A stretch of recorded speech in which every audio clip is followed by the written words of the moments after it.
오늘 은혜 주실 하나님의 말씀은 신약성경 사도행전 10장 24절부터 35절까지의 말씀입니다.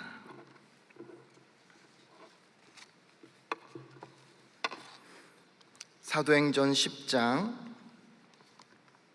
24절부터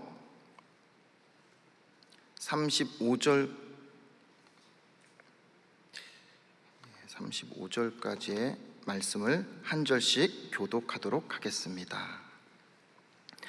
이튿날 가이사랴에 들어가니 고넬료가 그의 친척과 가까운 친구들을 모아 기다리더니 마침 베드로가 들어올 때에 고넬료가 맞아 발 앞에 엎드려 절하니 베드로가 일으켜 이르되 일어서라 나도 사람이라 하고 더불어 말하며 들어가 여러 사람이 모인 것을 보고 이르되 유대인으로서 이방인과 교제하며 가까이 하는 것이 위법인 줄은 너희도 알거니와 하나님께서 내게 지시하사 아무도 속되다 하거나 깨끗하지 않다 하지 말라 하시기로 부름을 사양하지 아니하고 왔노라.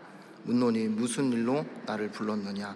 고넬료가 이르되 내가 나흘 전 이맘때까지 내 집에서 제9시 기도를 하는데 갑자기 한 사람이 빛난 옷을 입고 내 앞에 서서 말하되 고넬료야 하나님이 내 기도를 들으시고 내 구제를 기억하셨으니 사람을 욥바에 보내어 베드로라 하는 시몬을 청하라.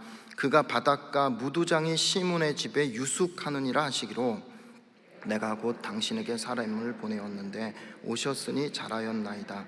이제 우리는 주께서 당신에게 명하신 모든 것을 듣고자 하여 다 하나님 앞에 있나이다. 베드로가 입을 열어 말하되 내가 참으로 하나님은 사람의 외모를 보지 아니하시고 각 나라 중 하나님을 경외하며 의를 행하는 사람은 다 받으시는 줄 깨달았도다. 아멘. 모든 인간은 평생 2마리의 개를 집에서 키우면서 살아가고 있다고 합니다. 저희 집에도 2마리가 있고 여러분 가정에도 2마리가 있을 텐데 그 강아지 한 마리 이름은 편견이고 다른 한 마리는 선입견이라고 합니다.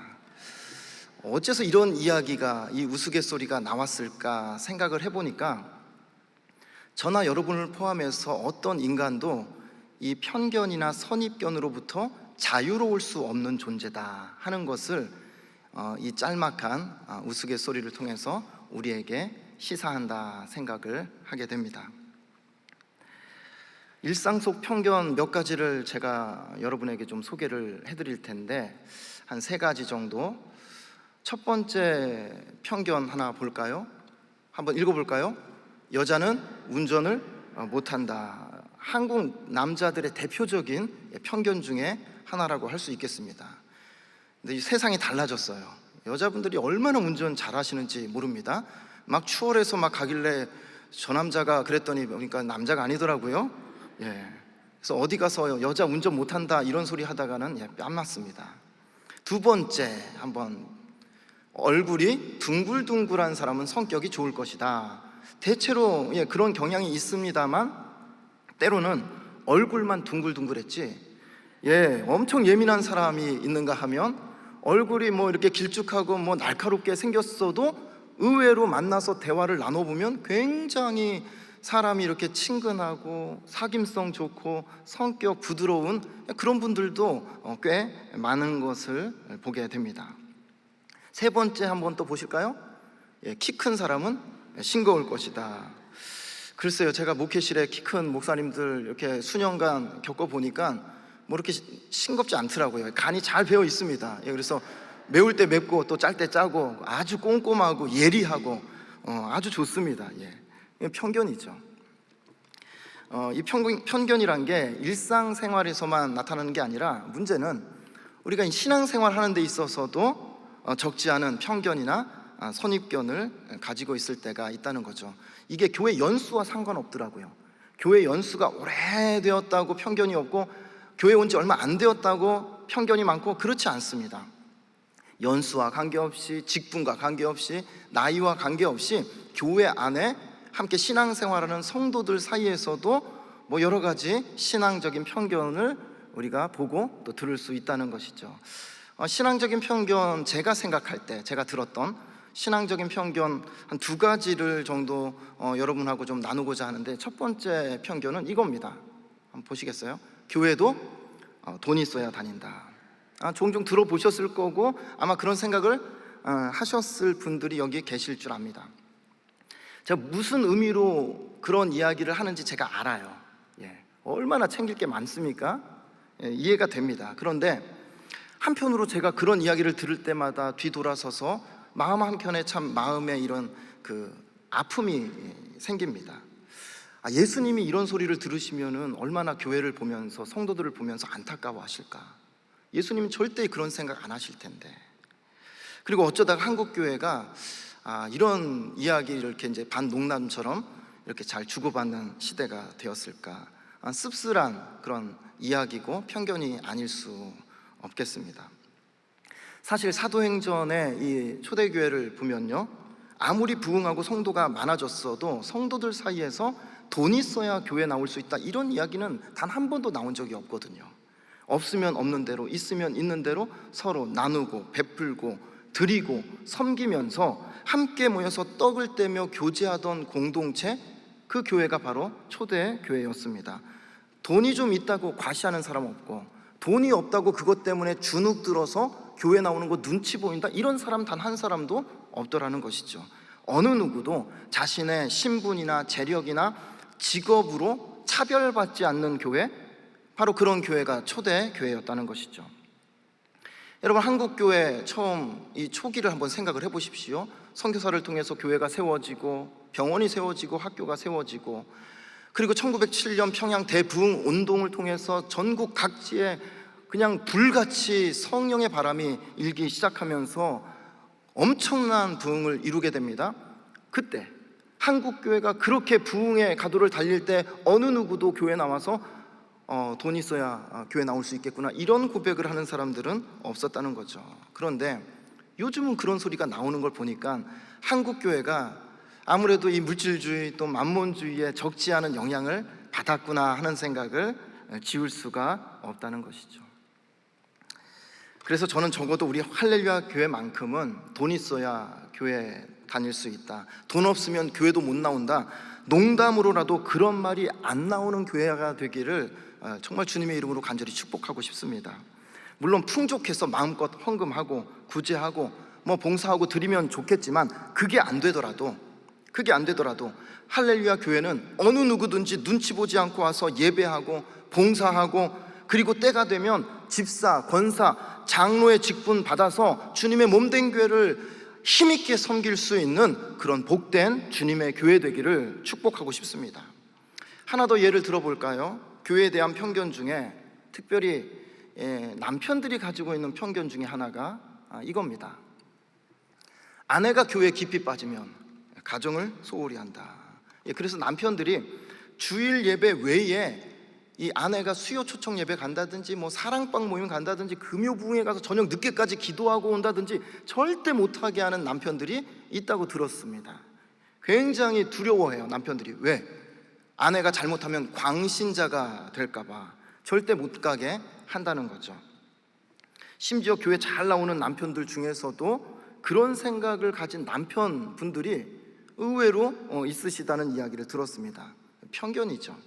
왜냐하면 제가 지금까지 만난 할렐루야 교회 우리 집사님들, 권사님들, 제가 뵐 때마다 느끼는 것은 교회 일이면 교회 일, 가정일이면 가정일, 심지어 직장 생활 하시면서까지도 1인 3역, 4역 완벽하게 소화해 내시는 분들이 우리 할렐루야 교회 신앙생활하는 우리 여집사님들, 우리 권사님들이라고 저는 확신합니다. 제 말이 맞죠? 어느 권사님 보면 새벽부터 나와가지고 하루 종일 교회에서 사는 것 같아 보여도요, 남편들 내조 잘하죠, 자녀들 잘 케어하죠, 심지어 시부모님 케어까지 완벽하게 해내는 걸 보니까 참 대단하시다, 제가 그런 생각을 할 수밖에 없다는 거죠. 남편들이 그걸 모릅니다. 그러니까 여러분들이 혹시나 그런 남편이 여러분 가운데 계시면 오늘 저녁에 집에 가서 조용히 남편에게 한번 물어보십시오. 선택하라고.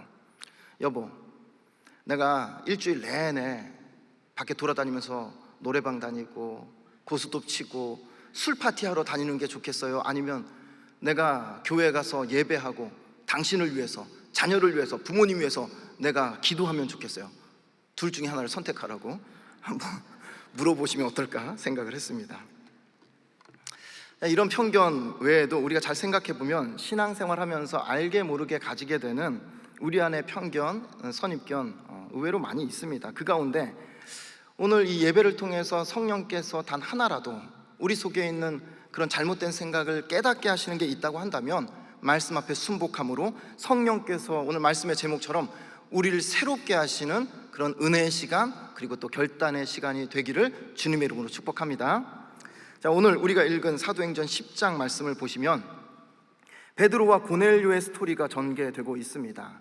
베드로가 고넬료의 집에 찾아가서 예배하고 또 그렇게 성령이 임하는 그런 스토리인데요, 이 스토리를 이해하려면 어쩔 수 없이 사도행전 1장부터 이 9장까지의 이 8장까지의 과정을 한번 짤막하게라도 이렇게 스캔을 해야 되는데, 우선 사도행전 1장에서 예수님이 승천하시죠. 승천하시면서 남긴 유언과도 같은 예수님의 지상 명령이 무엇입니까? 한번 외울 수 있는 분들 외우시고 또 자막 보시면서 한번 크게 한번 읽어보겠습니다. 시작. 오직 성령이 너희에게 임하시면 너희가 권능을 받고 예루살렘과 온 유대와 사마리아와 땅끝까지 이르러 내 증인이 되리라 하시니라. 다른 말로 하면 예루살렘 안에만 머물러 있지 말고 나가라는 거예요. 뻗어 나가라는 겁니다. 복음 들고 사마리아도 가고 땅끝 이방 나라와 민족과 족속을 찾아가서 온 땅 구석구석 예수의 증인이 되고 부활의 증인이 되라, 주님께서 마지막 정말 소중한 명령을 제자들에게 남기고 떠나신 겁니다. 그런데 제자들이 잊어버린 건지 아니면 마음이 없는 건지 예루살렘 교회는 잘 돼가요. 부흥 가도를 달리고 있습니다. 그런데 떠날 생각을 하지 않더라는 거죠. 사마리아도 땅끝으로 나갈 생각을 하지 않는 겁니다. 왜 예루살렘 안에만 머물러 있었을까? 제가 이 말씀을 묵상하면서 두 가지 이 정황적인 근거를 가지고 제가 추론을 해봤어요. 왜 이 사도들을 비롯해서 성도들이 예루살렘 안에만 머물러 있었을까? 첫 번째 생각해 볼 만한 이유가 있다고 한다면, 급성장하는 이 교회 상황을 생각할 때 나가는 게 쉽지 않았겠다, 그런 생각을 합니다. 무슨 뜻이냐면요, 여러분 마가의 다락방에 오순절 성령이 임한 이후에 구름대같이 여러분 성도들이 몰려오는 것, 사람들이 몰려왔던 것을 여러분 기억하실 겁니다. 뭐 한 주에 수백 수천 명씩 몰려오니까 뭐 이게 도대체 감당할 길이 없는 거죠. 여러분 한 주에 뭐 1,000명이 왔다고 생각을 해보십시오. 3,000명이 왔다고 생각을 해보십시오. 뭐 등록카드 쓰는 것만 해도 만만치 않을 겁니다. 새가족 교육 어떻게 하겠습니까? 뭐 확신반, 새생명, 새소명 뭐 할 수가 없는 거죠. 뭐 하나 제대로 감당할 수가 없는 겁니다. 그냥 이름 적고 이 명단 정리하는 것만 해도 매주 엄청나게 바쁘고 감당하기 어려운 일이 되었을 것이라 생각이 됩니다. 그러니 여러분 몰려오는 교인들 케어하는 것도 바쁜데 무슨 사마리아를 신경 쓰고 땅끝으로 나갈 생각을 할 수 있겠습니까? 여력이 없는 거죠. 마음의 여유가 없을 수밖에 없겠다, 그런 생각을 충분히 해볼 수 있겠습니다. 두 번째, 그보다 더 중요한 이유가 있어요.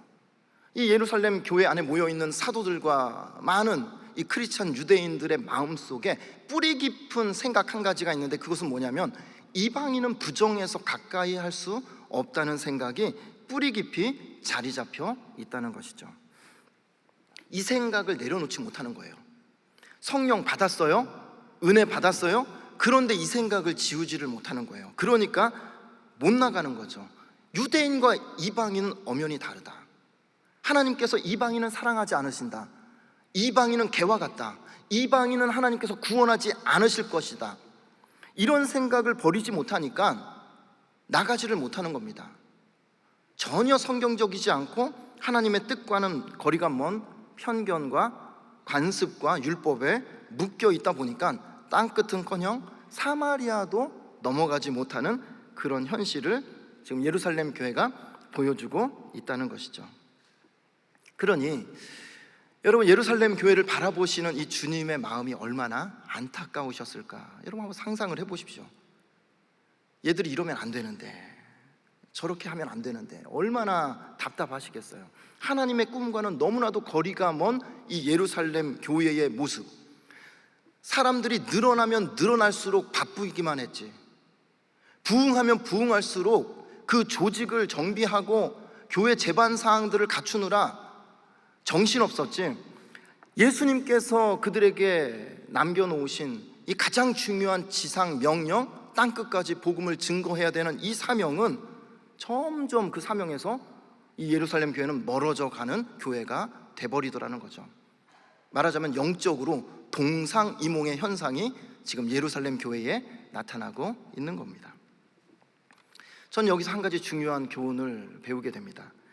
우리가 아무리 성령 충만해도요, 수십 년간 교회를 섬기고 직분을 받아 섬기면서 경험이 많아가지고 교회가 어떻게 돌아가는지 눈 감고도 그냥 줄줄 나올 정도로, 마치 AI처럼 이건 이렇게 해야 되고 저건 저렇게 해야 되고, 이럴 땐 이렇게 대처하고 저렇게 대처하고, 그렇게 매뉴얼이 그냥 튀어나올 정도로 익숙한 그런 사람이라 할지라도 하나님의 말씀보다, 하나님의 명령보다 내 생각과 내 경험, 그리고 치우친 내 이 생각을 앞세우기 시작하면 그때부터 그 일은 하나님의 일이 아니라 그냥 내가 좋아서 하는 일로 전락할 수 있다는 것을, 이거 다시 한번 이 말씀을 통해서 깊이 기억해야 되겠다라는 생각을 하게 됩니다.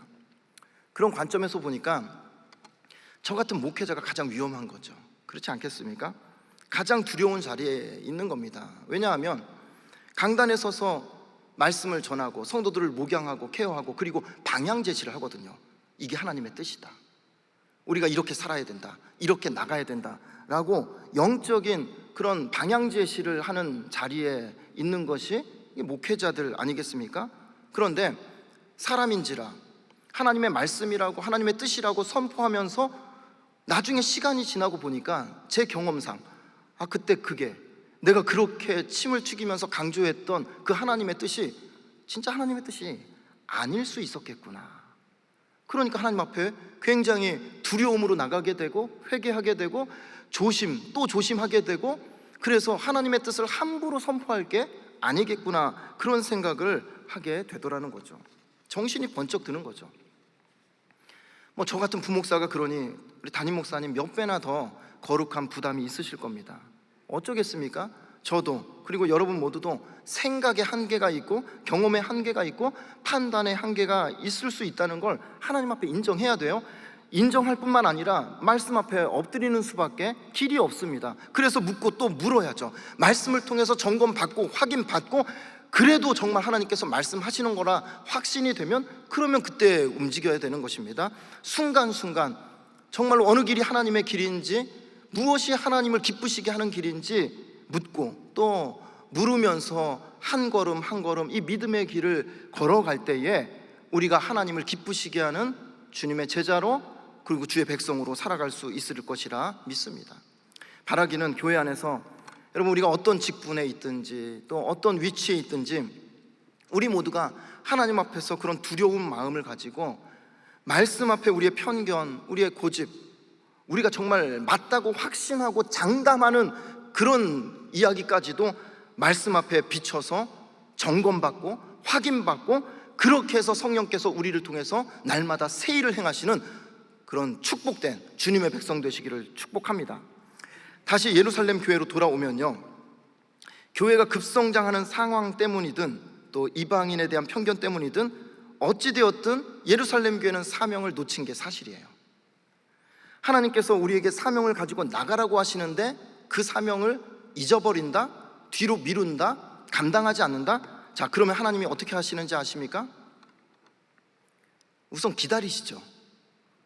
하나님 오래 참으시는 하나님이니까 기다리십니다. 그런데 하나님 기다리셔도 이게 보이질 않는다, 움직일 기미가 보이지 않는다, 그러면 하나님께서 어느 시점에 가서는 특단의 조치를 취하세요. 예루살렘 교회 하나님께서 기다리다가 취하신 특단의 조치가 무엇입니까? 핍박으로 흩으시는 거예요. 스데반의 순교를 통해서 이 예루살렘 안에 갇혀있는 성도들을 밖으로 흩어보내시는 거죠. 이게 정신이 번쩍 나는 일입니다. 하나님께서 스데반의 이 순교를 통해서 예루살렘 교회를 흔들고 그 교회 안에 지각 변동이 일어나는 겁니다. 그러니까 교회가 달라지기 시작해요. 놀라운 일이죠. 스데반의 순교를 기점으로 예루살렘 교회가 달라지는데, 마치 우리 시대 코로나19 이전의 세상과 이후의 세상이 우리가 다르다고 말하지 않습니까? 그러듯이 이 스데반의 순교를 기점으로 순교 이전의 예루살렘 교회 분위기와 순교 이후의 예루살렘 교회 분위기가 확연하게 달라진 것을 예루살렘 성도들이 그걸 피부로 느끼게 되더라는 거죠. 핍박이 있다 보니까 예전처럼 수만 명씩 이렇게 응집해서 예배 드리는 게 그게 불가능해졌어요. 사랑방 모임 335 이렇게 모이는 것도 예전처럼 자유롭게 그렇게 모이기 어렵고 눈치 보면서 모이는 그런 상황이 펼쳐지더라 하는 것입니다. 어디 나가서 전도하는 건 더 어려워졌어요.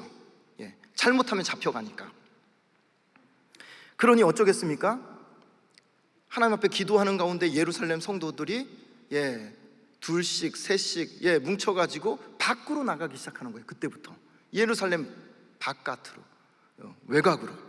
그러다 보니까 유대 땅을 밟게 되고 사마리아로 들어가게 되고, 그리고 땅끝을 향해서 성도들이 나가게 되더라는 것이죠.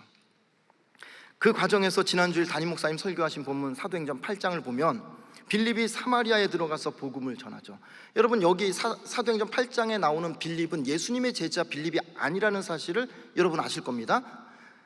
사도행전 7집사, 초대교회 7집사 가운데 스데반 포함해서 빌립 집사가 들어가는데, 이 빌립 집사가 사마리아로 들어가서 복음을 전하고 그리고 에디오피아 내시에게 말씀을 풀어주면서 세례를 베푸는 그런 놀라운 성령의 역사를 누가 주도하는가? 바로 빌립 집사가.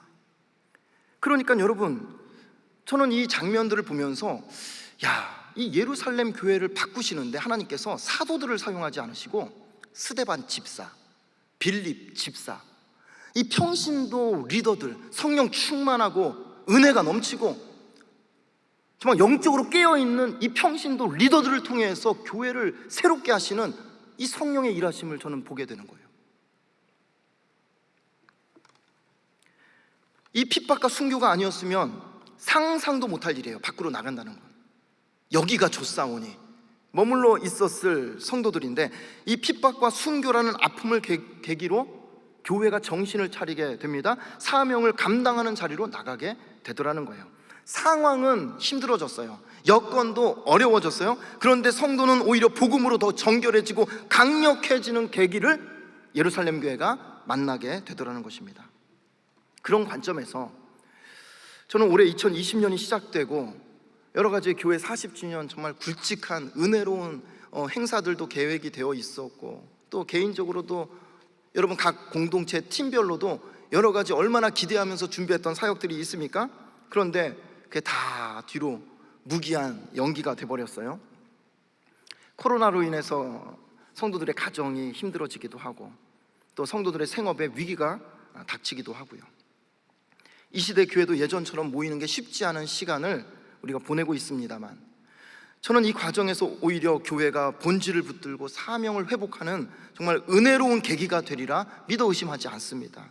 성령께서 성도를 성도되게 하실 거예요. 이 계기를 통해서 성령께서 이 어려운 시기를 통해서 목사를 목사되게 하시고 교회를 교회되게 하셔서 결국에 교회를 통해 하나님이 영광 받으시리라 확신합니다. 여러분, 스데반을 통해서 빌립을 통해서 이방인에게 성령이 임하는 걸 이 사도들이 다 목격했어요. 겉으로 말을 안 해도 속으로 다 놀랐어요. 이런 일도 벌어지는구나. 성령이 행하시는 것을 다 보고 들었는데도 불구하고, 그런데도 사도들이 움직이질 않아요. 편견과 간섭에 이게 묶여 있으니까 꿈쩍을 하지 않습니다. 하나님이 얼마나 또 안타까우시겠어요? 하나님께서 또 그 광경을 지켜보시다가 이제 두 번째 조치를 취하시는데, 하나님이 어떤 일을 벌이시냐면 베드로의 편견을 완전히 산상조각내는 하나의 사건을 만들어내십니다. 그 사건이 바로 사도행전 10장의 이 고넬료의 가정을 방문하는 사건을 통해서 벌어지는 거예요. 오늘 이 사도행전 10장에 두 인물이 나오죠. 한 사람은 베드로고 한 사람은 고넬료입니다. 고넬료는 로마의 백부장이면서 이방인이죠. 베드로는 사도입니다. 예수님의 제자입니다. 비유하자면 물과 기름 같은 관계라고 할 수 있습니다. 섞일 수 없어요. 함께 할 수 없는 그런 관계입니다. 그렇게 다른 관계인데, 차이가 많은데, 거리가 먼데, 이 두 사람의 공통점 한 가지가 있더라는 거예요. 베드로와 고넬료의. 그것이 바로 사도행전 10장 1절과 2절의 말씀이 나오는데, 한번 이 말씀 한번 같이 읽어볼까요? 시작.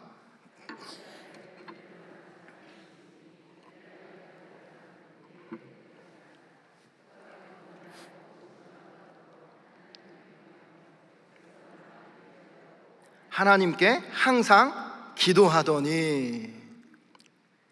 여러분, 하나님을 경외했다. 그리고 항상 기도하던 사람이다.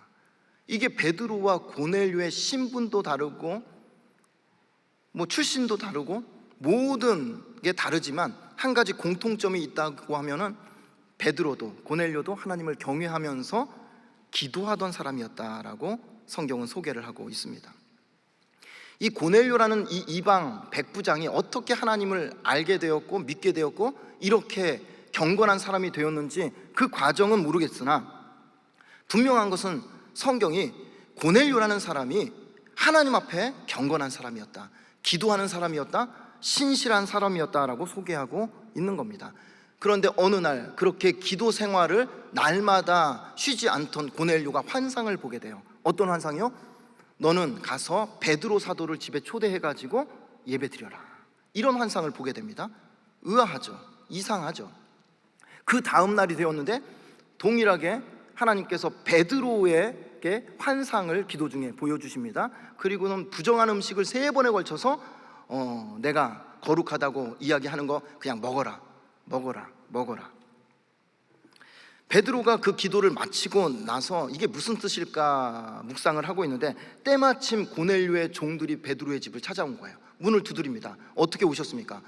우리 주인 고넬료가 베드로 사도를 집에 초대해서 예배 드리기 원합니다. 다시 말해서 오늘 우리식으로 이야기하면 신방 와주십시오, 이렇게 이야기를 하는 겁니다. 순간 베드로의 머릿속에 복잡해지는 상황이에요. 왜 복잡해지겠습니까? 사도행전 10장 28절 한번 보실까요? 이르되 유대인으로서 이방인과 교제하며 가까이 하는 것이 위법인 줄은 너희도 알거니와.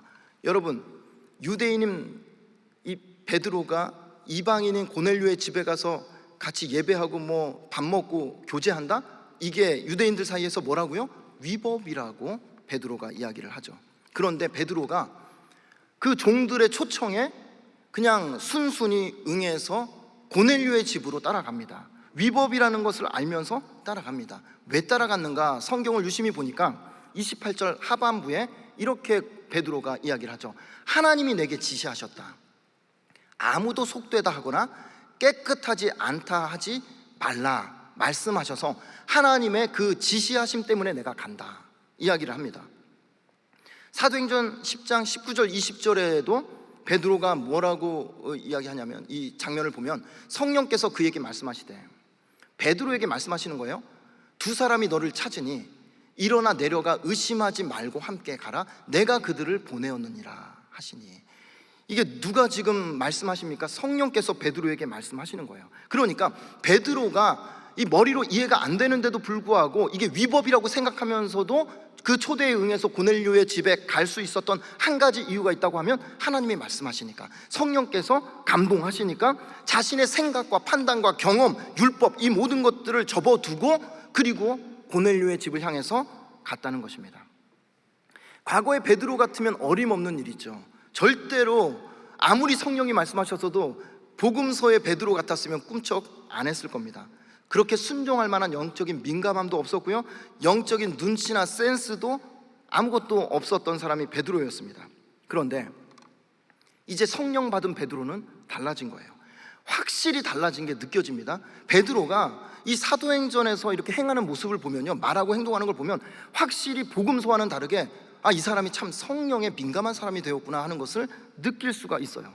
분명히 머리로는 용납이 안 돼요. 이해가 안 돼요. 내가 지금까지 살아오면서 40년, 50년, 60년 경험상으로 이건 맞지 않다고 생각이 드는데도 불구하고 성령께서 말씀하시니까 일단은 순종하겠다는 거예요.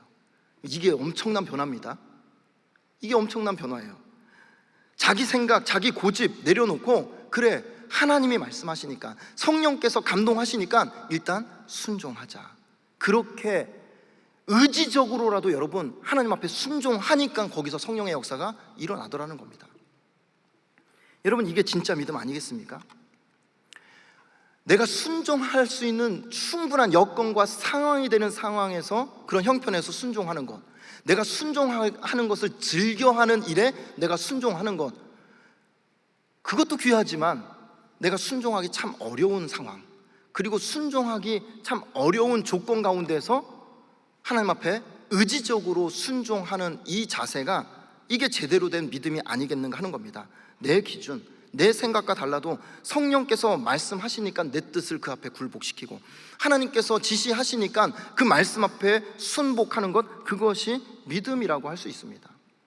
지금까지 나는 단 한 번도 그렇게 한 적이 없어요. 내 스타일도 아닙니다.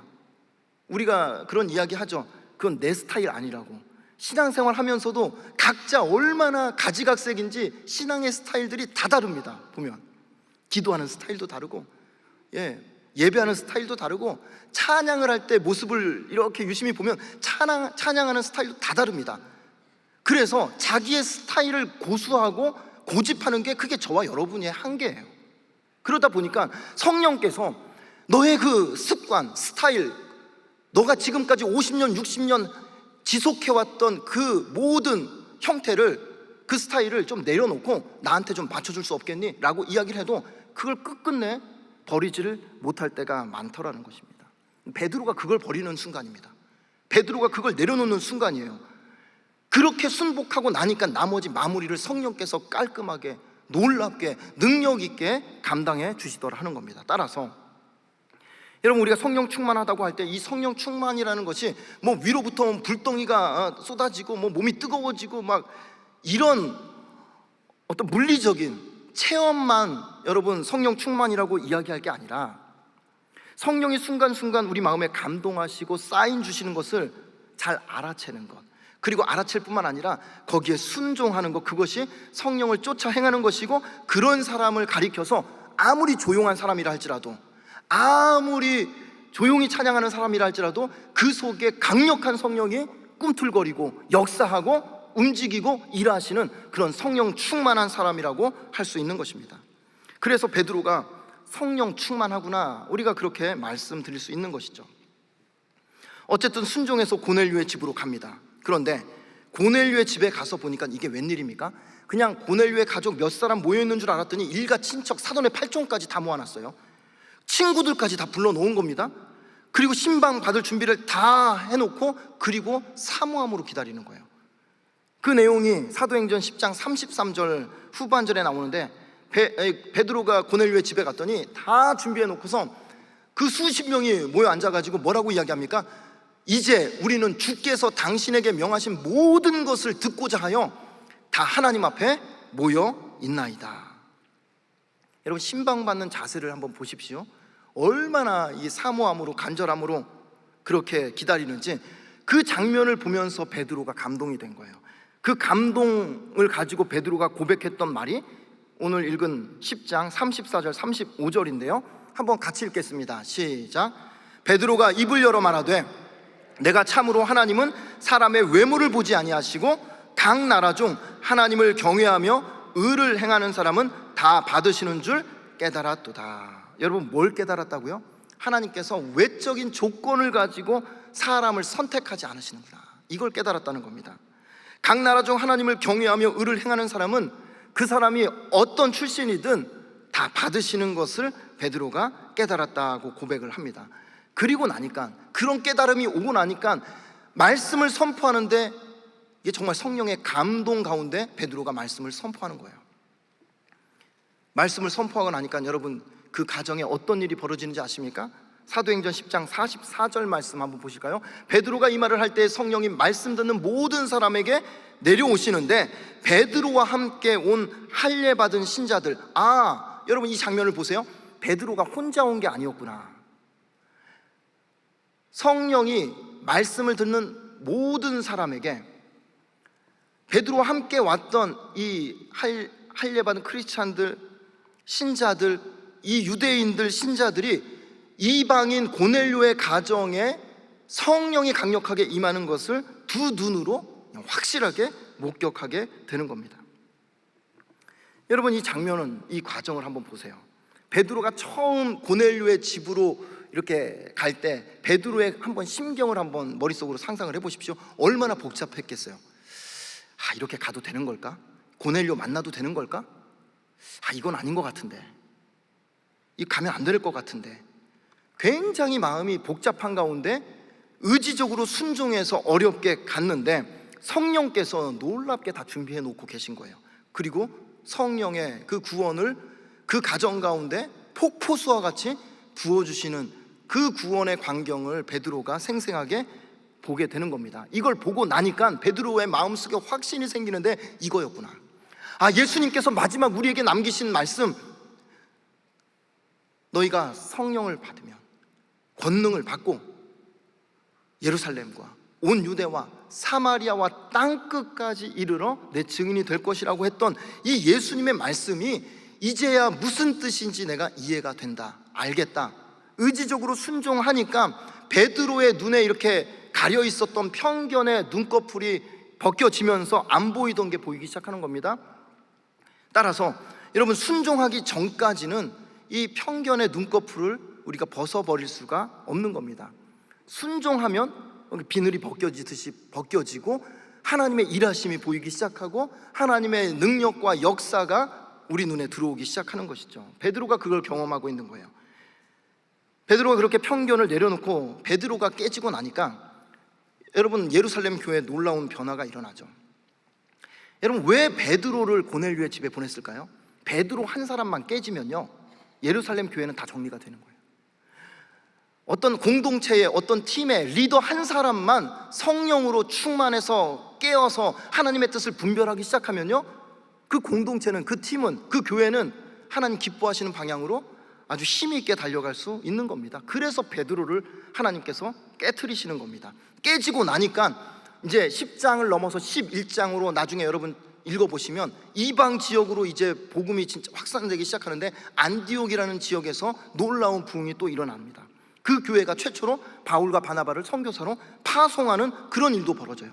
예루살렘 교회 같이 큰 교회도 파송하지 못했던 선교사 파송을 예루살렘 교회와 비교하면 보잘것없는 그 작은 안디옥 교회가 선교사를 파송하고 이 바울과 바나바를 통해서 이제 땅끝까지 복음이 증거되는 물꼬가 열리게 되더라는 것이죠. 그러니까 여러분, 이 베드로가 깨지기 전까지 마치 비유하자면 수도관이 있는데 중간이 막힌 거예요. 그래서 물을 이렇게 내리면 역류 현상이 일어나는 거죠. 내려가지 못하고 찌꺼기가 올라오는 그런 현상이 일어나다가 이 수도관 중앙에 막힌 것이 딱 뚫리고 나니까 그때부터 물이 그냥 콸콸콸 내려가면서 흘러가기 시작하는데 이 복음의 이 물줄기가 거침없이 온 땅을 향해서 퍼져나가게 되더라는 것이죠. 그리고 그 복음이 한 바퀴를 돌아서 하나님과 원수되었던 저와 여러분이 오늘 이 자리에 앉아서 영광스럽게도 하나님을 찬양하고 하나님을 아빠 아버지라 부르며 예수 그리스도가 나의 죄를 위해서 십자가에 죽으신 구원자가 되십니다, 이 믿음의 고백을 하는 주님의 백성이 되었다 하는 것입니다. 얼마나 감사한 일입니까? 그러니 여러분, 우리 안에 있는 신앙의 고정관념, 편견, 선입견, 이거 내려놓을 거 내려놓고 벗어버려야 그때부터 성령께서 편하게 일하실 수 있다는 겁니다. 그래야 성령께서 우리를 통해서 마음껏 하나님의 일들을 펼쳐가실 수 있다는 것입니다. 따라서 저는 마지막으로 오늘 본문 베드로와 이 고넬료의 스토리를 통해 성령께서 우리를 좀 새롭게 하시길 원하는 두 가지를 좀 이렇게 기도화시켜서 여러분과 함께 말씀을 나누고 마치려고 합니다. 첫 번째, 성령께서 우리를 좀 새롭게 하기 원하시는 첫 번째 기도할 제목 함께 읽겠습니다. 시작. 내 기준으로 구원받을 대상을 구분하려는 생각을 새롭게 하옵소서. 여러분, 하나님의 관심과 시선이 사람에게 있다는 거 여러분 아실 거예요. 하나님은 모든 사람이 구원에 이르기를 원하신다고 말씀하시죠. 그런데 방법에 있어서 하나님이 모든 사람이 구원에 이르기를 원하시는 그 간절한 소원을 누구를 통해서 이루시길 원하냐면 저와 여러분, 우리를 통해서 이루기를 원하신다는 겁니다. 때로는 우리의 입술을 통해서, 때로는 우리의 본이 되는 삶을 통해서 하나님 알지 못하는 사람들이 한 사람이라도 더 주께 돌아오기를 하나님은 간절히 소원하신다라는 것입니다. 남녀노소, 사회적 지위와 신분에 관계없이 하나님은 그 누구라도 우리를 통해서 구원받기를 원하신다는 것이죠. 그렇게 볼 때 하나님은 문제가 없어요. 하나님의 살아있는 이 복음도 문제가 없습니다. 그런데 왜 문제는 어디 있겠습니까? 그 복음을 증거하는 통로인 바로 저와 여러분에게 문제가 생길 수 있다는 것이죠. 그 문제가 뭐냐면 종종, 여러분 다 그런 건 아니겠지만 종종 우리의 마음속에 말은 안 해도 구원받을 대상을 앞에 두고 구분 지을 때가 있다는 겁니다. 판단할 때가 있다는 것이죠. 쉽게 말해서 저 사람은 언젠가 예수 믿고 구원받을 사람일 거다라고 그렇게 막연하게 기대감을 가지고 확신을 갖는 사람들이 있는가 하면 어떤 사람을 바라볼 때는 저 사람 하는 걸 보니까 쉽지 않겠다, 아무리 복음을 전해도 저 사람은 어렵겠다, 죽었다 깨나도 저 사람 예수 믿지 않을 것 같다, 내 기준으로 구원받을 대상을 판단하고 구분 지을 때가 가끔 있다는 것이죠. 이게 별거 아닌 것 같아도 이게 때로는 하나님의 구원 사역을 이루는데 이 내 생각이, 내 편견이, 잘못된 생각이 이 구원의 걸림돌이 될 수 있다는 겁니다. 성령께서 나를 통해서 그 한 사람을 구원하길 원하시는데 하나님께서 나를 통해서 그 영혼을 새롭게 하길 원하시는데 내가 움직이질 않는 거예요. 내 생각이 바뀌질 않는 거예요. 내 편견을 내려놓지 않는 겁니다. 내 부정적인 그 시각을 벗어버리질 못하는 겁니다. 그러니까 성령께서 탄식함으로 나를 바라보고 계시는 거죠. 여러분, 성령께서 행하시는 구원의 역사를 보면요, 편견이 없다는 것을 여러분 느낄 수 있습니다. 남녀노소 빈부 귀천을 성령은 가리지 않고 따지지 않고 그 어느 누구든 성령께서 구원하십니다. 여러분, 우리가 사람을 MBTI로 나누면 16가지 부류로 나뉜다고 하지 않습니까? 구원받기 좋은 성격, 아닌 성격, 성령께는 그런 게 없어요. 될 만한 사람과 안 될 만한 사람, 그런 구분이 없는 겁니다. 어떠한 한계나 제약 없이 성령께서는 하시고자 하시면 언제든지 누구든지 그리고 어디서든지 구원의 영으로, 회개의 영으로 임재하시고 구원하신다는 것을 여러분 믿으시길 바랍니다. 따라서 사실 저도 제 일가 친척 중에 아직도 주님께 돌아오지 않는, 수십 년간 그렇게 기다리며 기도해도 돌아오지 않는 분이 계시거든요. 아직도 구원의 기미가 보이지 않는 그런 분들이 계십니다. 여러분 가족 중에도, 일가 친척 중에, 형제 중에 분명히 있을 겁니다. 그런 부모님, 형제들, 배우자, 자녀들, 아무리 수십 년 기다리면서 구름 한 조각 희망이 보이지 않는 그런 상황이라 할지라도 우리 스스로 선을 긋지는 말자는 거예요. 내 마음속에 선을 다 그어버리고 더 이상은 내가 하지 않으리라, 나아가지 않으리라, 전하지 않으리라, 내가 예수의 옛자도 꺼내지 않으리라, 믿든지 말든지 알아서 해라. 이게 말은 안 해도요, 너무 사람이 지치다 보면 어느 순간 이렇게 내 나름대로 선을 그어버릴 때가 있다는 거죠. 한계를 짓지 말자는 거예요. 왜요? 내가 안 된다고 선을 그어도 그 선을 얼마든지 뛰어넘으실 수 있는 분이 성령 하나님이시니까. 성령께서 어느 날 그 속에 임재하시면 그렇게 딱딱하고 굳어지고 강팍했던 영혼이 예수를 주라 고백하며 그 마지막 임종의 자리에서라도 눈물을 글썽거리며 예수 믿겠다고, 예수님이 나의 주가 되신다고 그 입으로 말 한마디 제대로 못하던 분이 아멘, 아멘, 아멘을 외치면서 구원받은 하나님의 자녀로 천국의 부르심을 받는 일들이 얼마나 많이 일어납니까? 그러니 선을 긋지 말자는 거예요. 선을 긋지 말자. 우리가 이렇게 기도해야 됩니다. 성령 하나님, 내 기준으로 이 구원받을 대상을 판단하고 구분지었던 죄를 용서해 주십시오. 성령님은 제약이 없고 한계가 없으신데 나 스스로 지쳐가지고 안 될 거라고 선을 그었던 죄를 용서해 주십시오. 성령님께서 언제 어디서든 누구라도 구원하실 구원의 영이 되심을 제가 믿음으로 고백하며 선포합니다. 이렇게 기도할 수 있기를 축복합니다. 두 번째, 오늘 성령께서 이 말씀을 통해 우리를 좀 새롭게 하시기를 원하는 두 번째 제목은 함께 읽겠습니다. 시작. 내 기준으로 교회와 성도를 판단하려는 생각을 새롭게 하옵소서. 제가 지금까지 여러 교회 사역을 하고 많은 성도들을 만나고 또 대화도 나누고 상담도 하고 통화를 하면서 느끼는 것은, 참 교회를 다닌 지 얼마 안 된 분이든 평생 교회를 섬기신 분이든 100이면 100 각자마다 교회를 바라보고 판단하는 생각이 다 있더라고요. 말을 안 해서 그렇지 다들 나름대로 생각이 다 있습니다. 비슷하기도 하면서 또 다 다른 그런 생각들이 있더라는 거죠. 말하자면 자기 기준에서의 그런 철학이 있으시다는 겁니다. 교회는 이래야 된다, 목회자는 이래야 된다, 중직자는 이래야 된다.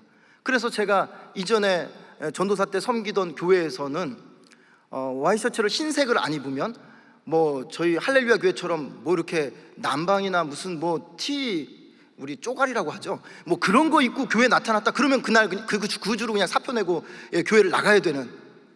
그래서 제가 그걸 모르고 어느 날 파란색 와이셔츠를 입고 주일날 교회를 이렇게 가서 이제 예배를 드리고 했더니 조용히 부르시더라고요. 다음 주부터는 저기 흰색만 입고 오라고. 그래서 그 다음 주부터 또 어떻게 하겠습니까? 또 교회를 그만둘 수는 없잖아요. 흰색 와이셔츠만 입었는데, 아니 하늘색 와이셔츠를 입든 흰색 와이셔츠를 입든 시뻘건 와이셔츠를 입든 그게 그렇게 큰 문제가 되는 건가? 각자마다 자기의 생각과 철학이 있더라는 거죠. 교회가 크면 클수록 얘기할 게 더 많아져요. 예배, 기도회, 주차, 식당, 임직, 선교, 봉사, 여러 가지 구제, 이건 이렇게 저건 저렇게 나름대로 다들 생각이 있으시다는 겁니다. 그래서 때로는 교회로 전화를 주시는 분들도 계시고, 또는 이렇게 목사님 찾아와서 조심스럽게 정중하게 건의를 하시는 분들도 계십니다. 얼마나 귀한지 몰라요. 왜냐하면 관심이 없으면 교회가 잘 되든 말든 그냥 모른 척 할 테니까요. 그래도 안타까운 마음을 가지고 기도하시고 말씀해 주시고 건의해 주시고 사랑으로 이렇게 이야기해 주시는 우리 성도님들이 계셔서, 그래서 교회가 교회되게 나가는 거라고 저는 생각이 듭니다. 다만 우리가 주의해야 될 것은, 내 생각과 내 경험, 내 기준을 가지고 그걸 절대시하면서 이 내 생각이 확실히 맞다고 그렇게 장담하면서 대안 없는 비판을 하거나 누군가를 감정적으로 비난하거나 정죄하는 쪽으로 가서는 안 되겠다.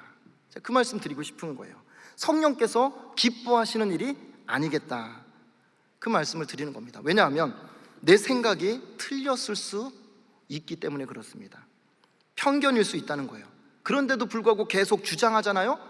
계속 주장하면 그때 가면 이제 다툼이 일어나는 거죠. 감정이 상하고 서로 상처가 남게 되는 것이고, 그리고 그렇게 해서 싸우고 나뉘고 분열하기 시작하면 세상으로부터 교회는 손가락질을 받게 되는 것이고, 결국 그렇게 싸우는 교회는 교회를 사단의 손에 넘겨주는 꼴이 되는 겁니다.